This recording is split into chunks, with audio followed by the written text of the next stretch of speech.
Hello, everyone. I'm Jessie, the Director of Special Events and Community Engagement at Maryland Public Television. Welcome to MPT's Black Church-inspired cooking demonstration with Chef Cheron of Rx Catering, DC Metro. Cheron, thank you so much for being here today. My pleasure. Thanks for having me. Yeah. Before we reveal the dish that Chef is making today, I want to give you a little bit of background of this project. The Black Church, this is our story, this is our song, is a moving 4-hour, two-part series from the executive producer, host, and writer, Henry Louis Gates Jr. The series traces the 400-year-old story of the Black Church in America. In case you missed it, you can stream all of the episodes now at the website below. In episode 3, we see that food has an important part of the Black Church. It's just as important as music and the written word.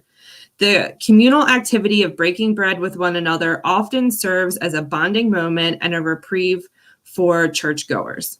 So today, Chef is going to show us how to make something that's sure to be a crowd pleaser for our next gathering. Cheron, please tell us a little bit about yourself and Rx Catering. Thank you again for having me. My name is Cheron, and I have been with Rx Catering, founded for 14 years now, and we cater in the DMV area. Anything small, big, family reunion. So this is actually perfect because I love being able to make things that are family oriented and part of my culture and part of my family actually. So this is going to be awesome. Like I said, we've been catering all throughout the DMV area and we will go wherever. So that's in a nutshell about me. It'll take a long time to talk about everything. So I love cooking. I have a passion for cooking, entertaining, and this is what I've been doing. Prior life was pharmaceutical industry, and now I am in the kitchen doing something that I love. That's excellent. Well, thank you for telling us. Why don't we tell everyone what you're making? Okay, so I selected Lobster Mac Cheese. And the reason why is because a lot of times for our family gatherings, my family always requests, well, they always request me to cook everything, but specifically always we have to have for like Thanksgiving, Christmas, Easter, all those, holidays, auntie or daughter or whoever, will you make mac and cheese? And I'm like, okay, sure, no problem. It's not a big deal, but I guess they just really love it. So I said, today I'm going to do a little twist because we are in the DMV area and I know crab is, the thing here, but I love seafood and I love lobster. So I figured why not do a twist of it? It's a recipe that I use, the original mac and cheese, but we're just going to do a little twist and adding in the lobster and it'll make a complete meal. So I figured it could be served for everyone. So that's why I selected it for today.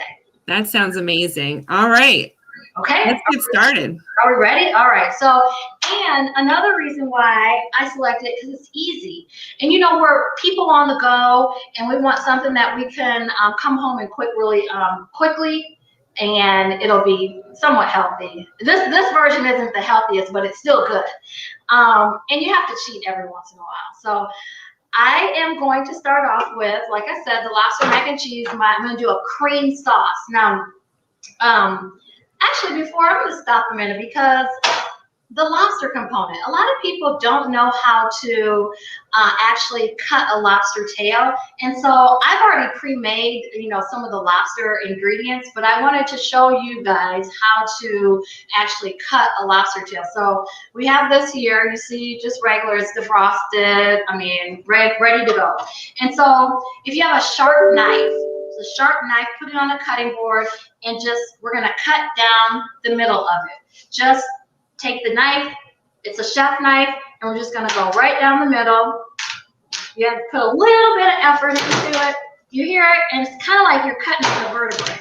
So we just cut just like that. You see my knife. I didn't go all the way through because I use the shell sometimes as presentation.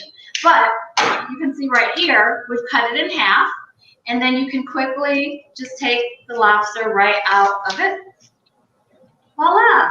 And That's excellent. Chef, can you get lobster at any grocery store, or do you recommend somewhere else? well, we use food vendors here, so I order mine in from a seafood company. However, you can definitely get lobster tails in most grocery stores. They have it in the seafood section, and it's okay if it's pre-frozen, just as long as it's the actual lobster tail. And you can get it from the wharf. I mean, we're in the DMV area, so here in Alexandria, DC area, we have our wharf, and I'm sure in Baltimore and other, places that are close to water, you all can pick up some lobster tails. And this is actually a 6-ounce lobster tail. They come in different sizes, so you have some options. But as you see here, this is the actual tail. It's still in one piece. And like I said, if you guys like crab balls too, the reason why I'm showing you this way is that you can actually cut this in half and put this in a crab ball too. So it stretches your entree. So this right here, we're just gonna cut in half, and then we're gonna turn it on the tough skin side, the pink side. It'll be easier for you to cut, and then you just take your knife and just basically just chop it up. And you have pieces of lobster. So simple and quick. So I just wanted to show you all that before we get started with the cheese sauce. And then we'll show you why at the end, why I kept the lobster shell exterior. So let's get started. All right. We have already in here our butter. And I actually have this set up right here for us, because my back would be turned to you guys. So we have the butter in here. I did 1 stick of butter, and then we're gonna let that melt down just a little. And as we are melting it, we're gonna add in flour that's already been pre-measured out, and you have a whisk. That's the easiest, because you wanna make sure that you don't have lumps, and you want it smooth, because we want a smooth cream sauce, cheesy sauce. But sometimes I cheat. I'm gonna give you some tricks too. When I'm making mac and cheese and I'm in a hurry and I don't want to do a cream sauce right here, because this takes a little bit of time, I actually will boil my noodles and make sure that they're like super hot, but make sure I have all my cheeses ready. And instead of making the cheese sauce, I actually toss all the shredded cheese, the butter into the hot noodles. So as I'm stirring everything, all the cheese is melting. So that's the quick and dirty version. But I like to make a cheese sauce, sometimes too, when I have some time. And we have a little bit of time, so we're just going to, as you add in your flour with the whisk, it's gonna thicken up a little bit. Turn this heat down a little bit. And I don't know if you can see, but it's just like a little cream, like base, kind of thick texture. So you have that, and then we're going to add in, I said, I'm a big fan of heavy cream. Who isn't? That's what makes everything good. But some people don't want all that fat, and that's all right. So we're going to add in the heavy cream just slowly as we're whisking. And this is 4.5 cups once we get it all, which is about a quart. Okay. Almost a quart of heavy cream. Cheron, someone asked, what level is your heat on? Are you about a medium high? Medium. It's a medium, yes. And we're going to continue. Our sauce is getting really good. As far as the thickness and the consistency of it. So that's what the flour obviously is for. And I know some people gluten-free. Some people, have the celiac disease, or they're just watching the intake of wheat. So you can use a gluten-free flour if you wanted to. But right now, our sauce is looking, our pre-sauce is looking pretty good. So we're gonna add in, I have this cheese right here, cheddar cheese. We're gonna use the bulk of it in here. And I like sharp cheddar cheese, really sharp. And we're going to put most of it in here. We're going to save some for the end to top it off when we put it in the oven. But the main reason why you really want to have shredded cheese, it melts down quicker and it's easier to control too. So we have our sharp cheddar, and then I like, some people don't want to include this, but and with mac and cheese, here we cook with love. So that's the thing, is if you just cook with love, you don't have to be a chef to have your dish turn out fabulous. So we're going to add in smoked Gouda, because I like the smoky taste and the creaminess of the Gouda. So I pre-shredded this. And we're just going to add the smoked Gouda to this. And our sauce is getting really good. That sounds amazing. Cheron, can you share with the audience one of your earliest memories of cooking? What did you cook, and did that kind of inspire you to pursue a career being a chef? Actually, I said in the beginning that I like to entertain and cook. I just love seeing people enjoy food, and usually around food there's fellowship, there's gatherings, and I remember my mom she would always sit me on the counter as she was baking or cooking, like right here in my little chair on the counter, and she would have me watch. And then, as I got older and older, of course I was in the chair, but then I would always want to help, and baking was what I started off doing as a little girl. And even in high school, I loved baking. And then when I got to college, I was that one when I got off campus to everyone would come over to my house, to my apartment, and eat. That's awesome. I'm going to add in some Parmesan, and we're not going to add all of it. Again, we're going to leave some to top it off with. So, you can use all types of cheeses. These are my favorite. I like the sharpness of the cheddar. That's why, I use that. And then I also, just like I said, the smokiness of the Gouda. So we have our cream sauce. I like those, but you can use Colby Jack. You can use, some people like mozzarella in theirs. I am a fan of this combination of three.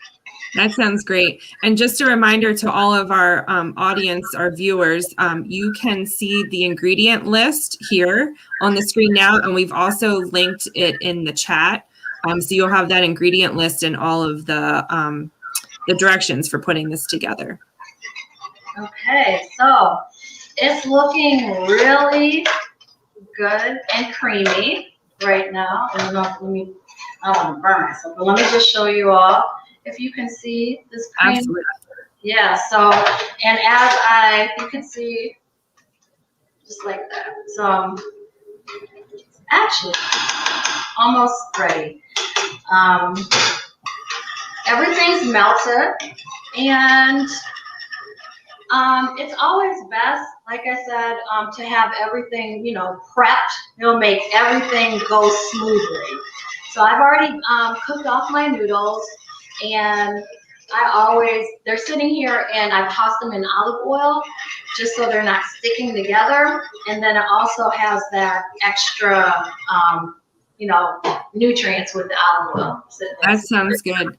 Do you cook those al dente so they still have a little bit of bite to them?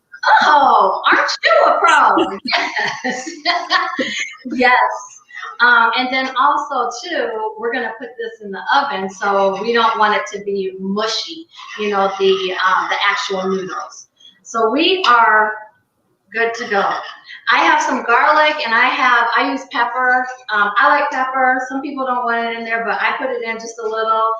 And then of course a little bit of salt and garlic. So sounds good.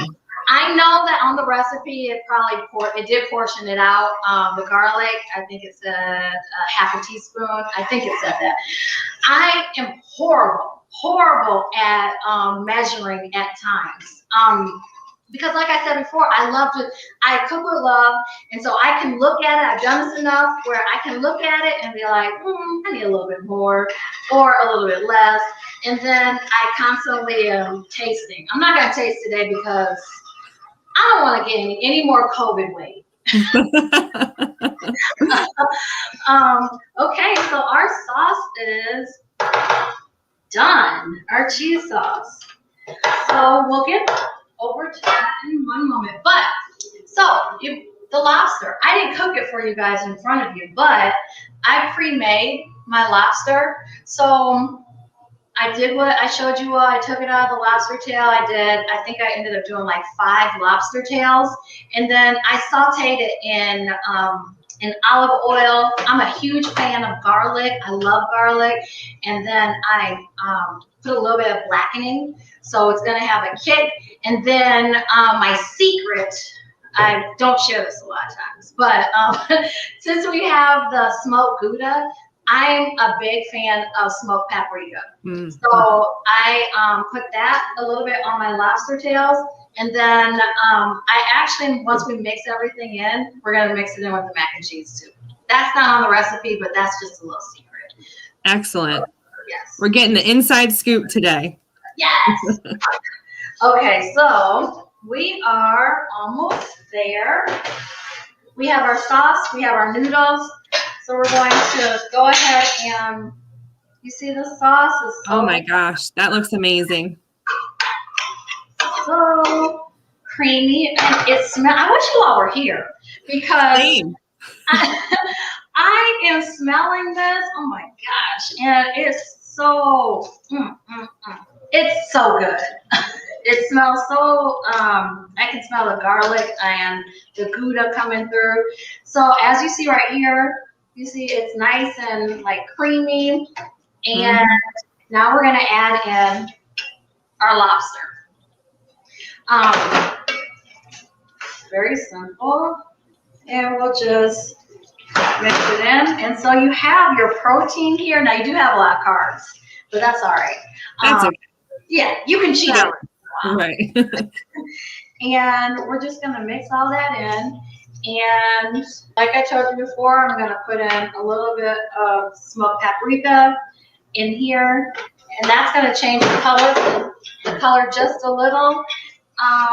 Which I like the yellowness of it, and it turns it a little bit darker. So we have everything ready, and then this is a little bit smaller, but I'm going to make a couple of them once I finish. You just use a regular casserole kind of pan that you put in the oven, and we're going to get this prepared and bake it for about 20 to 30 minutes, 25 minutes. You can tell once it's done. The top will be golden brown. And I'm going to wait to put that extra cheese on at the end when there's about maybe like 8 to 10 minutes left. I'm going to add the cheese. But you can tell already it's going to be nice and gooey. Yes. Did you have to prepare that dish at all, like with butter or cooking spray, or the creaminess of the mac and cheese kind of takes care of itself? That's it. Okay. I didn't spray this or anything.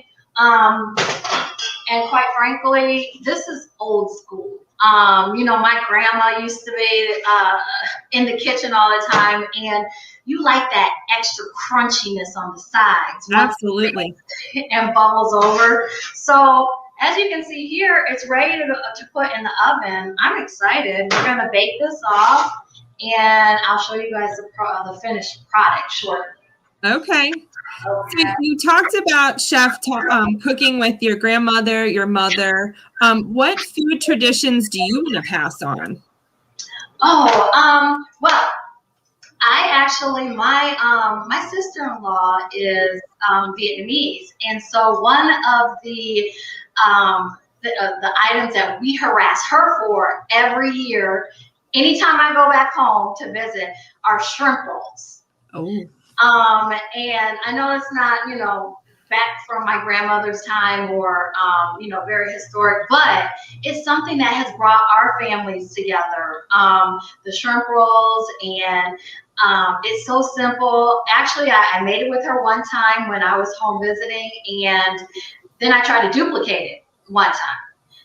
Major fail. Oh, no. I'm like, I gotta get this down because this is gonna be a signature thing. And I did. Just like another dish so the shrimp rolls, I wanna make sure that I pass that down, but also my grandmother's fried corn. Ooh. And I was going to make that for you today, but it's so messy because it's how you actually cut it off of the actual corn cob, and it's a process. So I didn't want to make a big mess today, but I would like to make sure that we have her recipe in, a part of my repertoire. Maybe not, to sell, but to, just make sure people enjoy it when they come and visit. Right. Yeah, so definitely the fried corn, because we fight over that. I bet. We fight over that whenever we have family mealtime around the dinner table. That's awesome. Sounds good. Yes.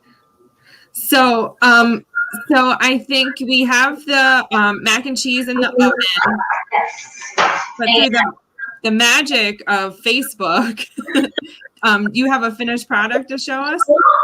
You know what? We've been talking so long, it's been baking away. Let me go ahead and take that out of the oven. Okay. Really quickly. And look at that.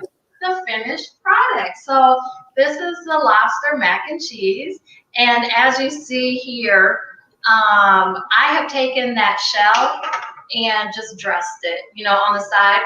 But one other thing that you can do too is you can take the shell, the one that is kind of like together, and make sure that's cleaned out. And this is for a fancier, like if you're doing some type of dinner party, and you can scoop in the macaroni and cheese, lobster mac and cheese in here, and it can be presented on a platter. Oh, and voila. So just some options to make it you look fancy and like you. I love that. To culinary school. So very simple, like I said, lobster mac and cheese. You can eat it as a meal around the dinner table or on the go. That looks so good. I really wish that we were there with you so we could do a taste test. I have one more question for you before we go. So we are talking about how food kind of brings people together. Do you have an experience that you can share that where food helped kind of bridge a divide or bring someone together? I can use my shrimp rolls. Well, not mine, but my sister-in-law's. I would say that, when my brother and sister got married in Mexico years ago, I think it was 10 years ago, we all sat around, both families sat around the table, and, food, as I said before, brings people together. And that was one item. I didn't personally make it that time, but like I said, we continually use her recipe. And a lot of times what I do with recipes is I try to make it my own. I'm not, I don't create everything. However, once I find something, I tweak it a little and make it my own. So, I'm doing that with her shrimp rolls. And I love that. How much more I can tweak because of the bomb. But that would probably be one time that I would say that cooking helped bridge a divide. Just bringing two families together. Yeah, I love that. So tell everyone, where can people find you? Where can we get a delicious taste of these dishes that you have to offer? Absolutely. Of course, you can check us out on our website at rxcateringdc.co. You can definitely give us a call at 703-535-6955 and follow us on our social media. We're on Facebook at Rx Catering DC Metro, Instagram at Rx Catering DC, and Twitter at Rx Catering DC. So we're out there everywhere. We've been feeding first responders, and so you can see a lot of all the work that we've been doing, and also see a lot of the items that we prepare here on a daily basis. That's fantastic. Cheron, thank you so much. We'll make sure we put all of your contact information in the comments so people can connect with you. Any last thoughts for everyone? I don't think so. This has been awesome. I hope that some of you try the lobster mac and cheese and share your pictures, on your website and tell us how it tastes. Absolutely. I'm definitely going to try that. I do love a mac and cheese recipe, so I'm excited to give that a try. On behalf of Maryland Public Television, thank you so much for joining us today. We would love to hear from you, all of our viewers. So send any comments or questions to events@mpt.org. And be sure to check out Cheron at Rx Catering. It's rxcateringdc.co. And we'll see you next time. Thank you so much. Thank you. Bye-bye. Bye.